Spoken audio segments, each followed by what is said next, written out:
तमिळनाडू विधानसभेच्या सगळ्या 234 जागांसाठी आज मतदान होत आहे।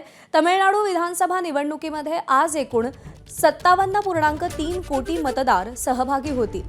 राजकीय पक्षांचे आणि अपक्ष उमेदवार मिळून एकूण 4618 उमेदवार निवडणुकी लढवत आहेत। संपूर्ण तमिळनाडूमध्ये सुमारे 75,032 मतदान केंद्र उभारण्यात आली आहेत। यापैकी 5,938 मतदान केंद्र संवेदनशील म्हणून घोषित करण्यात आलेली आहेत।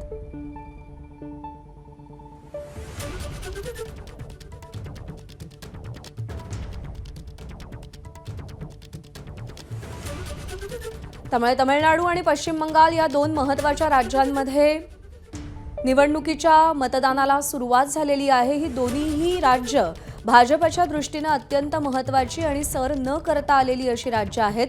पश्चिम बंगाल हा कम्युनिस्टांचा गड म्हणून ओळखला जातो, तर तमिळनाडूमध्ये द्रविड विचारसरणीचं वर्चस्व आहे, त्याच्यामुळे या दोन राज्यांमध्ये भाजपचा कस लागणार आहे।